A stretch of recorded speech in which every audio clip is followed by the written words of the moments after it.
ETF index mutual funds నేర్చుకుని stock మార్కెట్లో రాణించాలనుకుంటున్నారా? వెంటనే ఈ నెంబర్కి కాల్ చేయండి.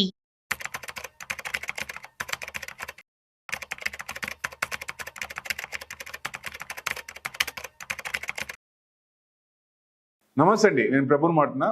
వెల్కమ్ టు సుమన్ టీవీ ప్రేక్షకులకి. రిలయన్స్ బాగా పెరుగుతోంది, ఇంకా పెరుగుతుందా? ఇంకా పెరగచ్చు. ఎంతవరకు పెరగచ్చు అంటే ఇప్పుడు కొంత అమౌంట్కి డబల్ అవ్వచ్చా? ఇప్పుడు 1600 దాకా వెళ్ళి 1400 చేంజ్ ఉంది, మళ్ళీ 3000 దాకా వెళ్ళచ్చా అంటే వెళ్ళే ఛాన్స్లే ఉన్నాయి. ఎందుకు? ఒక 8 రీజన్స్ ఉంది, చూద్దాం ఎందుకు పెరగచ్చు అనేది, ఎందుకు పెరిగింది అనేది కూడా. సో ఎందుకంటే ఆయిల్ టు కెమికల్స్ O2C అది ఒకటే కొంచెం బాగాలేదు రిలయన్స్ గ్రూప్ లో. మిగతాది జియో కానీ రిలయన్స్ రిటైల్ బిజినెస్ కానీ బాగానే ఉంది. సో ఇవన్నీ చూసుకుంటే ఫ్యూచర్ లో దేనికి దానికి విడగొడతారు కాబట్టి అప్పుడు రిజల్ట్స్ బాగుంటే ఇండివిజువల్ గా దాని ప్రకారం ఫ్లరిష్ అయ్యే ఛాన్స్ ఉంటుంది. సో రిలయన్స్ ఎందుకు అంటే రోబస్ట్ మిడిల్ డిస్టిలేట్ డిమాండ్, అంటే గ్లోబల్ డిమాండ్ డీజిల్ డిమాండ్ రెసిలియంట్గా ఉంది. చైనా ఇది కూడా స్టేబుల్ గానే ఉంది. సో ఇండియా ట్రెజెక్టరీ గ్రోత్ కూడా దాంట్లో ఎక్కువ డిమాండే ఉంది. సో గ్లోబల్ ఏవియేషన్ కూడా డిమాండ్ 20% ఇయర్ ఆన్ ఇయర్ పెరుగుతోంది. So it's still 7% below pre Covid levels ఇప్పటికీ. సో కమింగ్ మంత్స్ లో ఇంకా పెరగచ్చు. ఇది డిమాండ్ పెరుగుతుంది కాబట్టి, క్రూడ్ డిమాండ్ పెరుగుతుంది. సో డెఫినెట్ గా గ్లోబల్ డిమాండ్ అది ఉంది కాబట్టి దాని ప్రకారం చూడొచ్చు అనమాట. డీజిల్ ఇన్వెంటరీస్ చూస్తే ఏషియా, యూరోప్ లో నియర్లీ 5 years లో ఉంది. 5 years లో అంటే సస్పెక్టబుల్ టు సప్లై డిస్ట్రప్షన్, అది ఒక మెయిన్ కాజ్ అనుకోవచ్చు.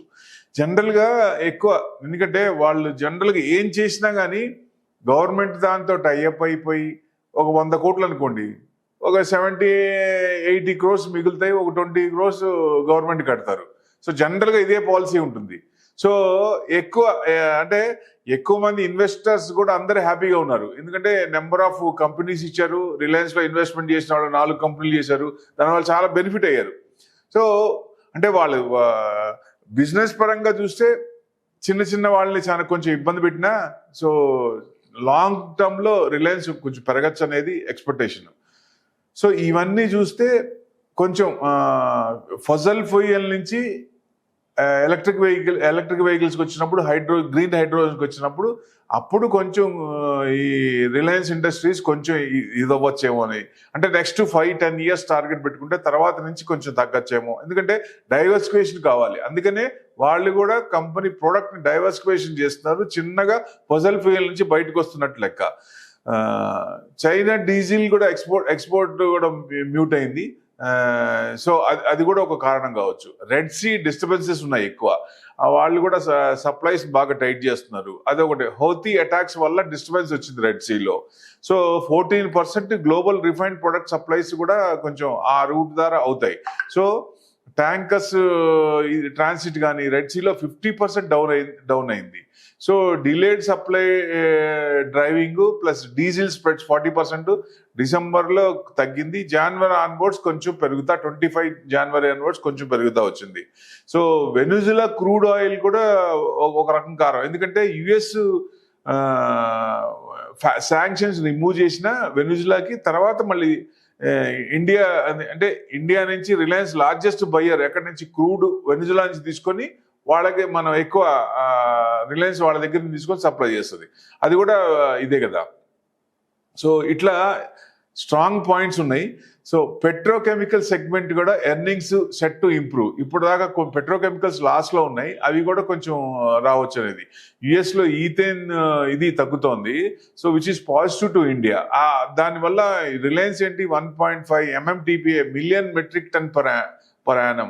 సో అది కూడా కొంచెం ఆ సెక్టర్ కూడా పెరుగుతుంది, కొంచెం ఫ్లరిష్ అయ్యే ఛాన్సులు ఉన్నాయి. క్యాపెక్స్ మోడరేటింగ్ అవుతుంది అనేది ఇది జరుగుతున్నది ఇప్పుడు. ఎందుకంటే జియోలో బాగా ఇన్వెస్ట్మెంట్ చేశారు, టవర్స్ అన్ని పెట్టేశారు. ఇప్పుడు ఇంకా క్యాపెక్స్ ఇన్వెస్ట్మెంట్ పెట్టక్కర్లేదు, ఆల్రెడీ పెట్టింది సరిపోతుంది. ఇప్పటి నుంచి దానికి కొంచెం ఆ అమౌంట్ ఇన్వెస్ట్మెంట్ అమౌంట్ తగ్గిపోతుంది కాబట్టి కొంచెం అక్కడ ప్రాఫిట్స్ మిగిలే అవకాశాలు ఉంటాయి. సో 5Gకి బాగా చేశారు వాళ్ళు, ఎక్కువ ఇన్వెస్ట్మెంట్ చేశారు. సో FY24 రిలయన్స్ కూడా 20% lower than the first half చూసుకోవచ్చు. రేటు కూడా కొంచెం తక్కువే ఉన్నట్టు. సో ఇప్పుడు చూసుకుంటే మేజర్ అందరూ కూడా 3140 అంటే ఇప్పుడున్న దానికి డబుల్ అయ్యే ఛాన్స్లు ఎక్కువ ఉందని చెప్తున్నారు. సో ఎక్కువ అట్లా ఛాన్సెస్ ఉన్నాయి కాబట్టి లాంగ్ టర్మ్ హోల్డ్ పెట్టుకున్నప్పుడు ఎవరికైనా బాగుంటుంది. రిలయన్స్ లో అంటే మన పోర్ట్ఫోలియో ఉండవలసిన షేరా అంటే 100% ఉండవలసిన షేరే, ఎందుకంటే మేజర్ షేర్ కాబట్టి రిలయన్స్ గ్రూప్ లో కూడా రిలయన్స్ ఇండస్ట్రీస్ ఇది కాబట్టి ఎక్కువ మంది ఇన్వెస్టర్స్ కూడా ఫస్ట్ నుంచి ఇన్వెస్ట్మెంట్ చేసిన వాళ్ళకి కూడా మంచి డబ్బులే ఇచ్చింది. సో ఆ రకంగా చూసుకుంటే డెఫినెట్ గా మనం ఈ రిలయన్స్ ఇండస్ట్రీస్ అనేది మన పోర్ట్ఫోలియో ఉంచదగ్గర షేరు, ఇది డౌటే లేదు. సో ఇప్పటిదాకా కొంచెం వాళ్ళు ఇన్వెస్ట్మెంట్ యాంగిల్లో ఎక్కువ ఇన్వెస్ట్మెంట్ పెట్టారు, ఎక్స్పెండిచర్ ఎక్కువైంది కాబట్టి ఇప్పటి నుంచి ఇంకొంచెం తగ్గచ్చు. ఆ ఎక్స్పెండిచర్ తగ్గిపోయి వాళ్ళకు మిగతా దాంట్లో వచ్చిన ప్రాఫిట్స్ మిగిలిపోతాయి కాబట్టి అక్కడ కొంచెం ఫ్లరిష్ అయ్యే ఛాన్స్ ఉంటుంది. సో ఏదైతే లాస్ట్ లో ఆయిల్ టు కెమికల్స్ ఉన్నాయో ఇప్పటిదాకా అవి కూడా కొంచెం పెట్రోకెమికల్స్ కూడా కొంచెం ఇదవుతాయి. దానివల్ల కొంచెం సర్ప్లస్ ఇది మార్జిన్స్ పెరుగుతాయి, ప్రాఫిట్స్ పెరుగుతాయి, సేల్స్ పెరుగుతుంది. సో దానివల్ల కొంచెం ఎక్కువ నెక్స్ట్ ఒక 2 to 3 years టార్గెట్ పెట్టుకుంటే ఇప్పుడున్న దానికి డబల్ అయ్యే ఛాన్సులు ఎక్కువ ఉన్నాయి అనేది ఎక్స్పెక్టేషన్. సో ఎందుకంటే ఇన్వెస్టర్స్ ఎవరైనా మన లాంగ్ వ్యూ చూసుకుంటారు, ఎందుకంటే షార్ట్ టర్మ్ కాకుండా లాంగ్ టర్మ్ పెట్టుకుంటే డెఫినెట్ గా మంచి అంటే రూపాయి పెడితే రూపాయి వచ్చినట్టే కదా. సో ఎప్పుడైనా అంటే 3 to 4 years అంటే ఎప్పుడైనా రావచ్చు, రేపే రావాలని లేదు, లేకపోతే రేపే వస్తుందని కాదు, లేదా 6 months లో వస్తుంది. కానీ ఎప్పుడైనా సరే ఇన్వెస్ట్మెంట్ యాంగిల్ ఆ కంపెనీలో క్వశ్చన్ ఉంది, ఫైర్ ఉంది, డిమాండ్ ఉంది మార్కెట్లో అనుకున్నప్పుడు అలాంటి స్క్రిప్ట్స్ మనం హోల్డ్ చేసుకున్నప్పుడు డెఫినెట్ గా మంచి రిటర్న్స్ వచ్చే అవకాశాలు ఉంటాయి. లాంగ్ టర్మ్ మన టార్గెట్ పెట్టుకొని ఎప్పుడు వస్తే అప్పుడు డబల్ అయిపోయినప్పుడు ఎగ్జిట్ అయితే మంచిది. సో ఇది one of the share to be in our portfolio, definite గా మనం ఉంచుకోదగ్గ share. Thank you very much.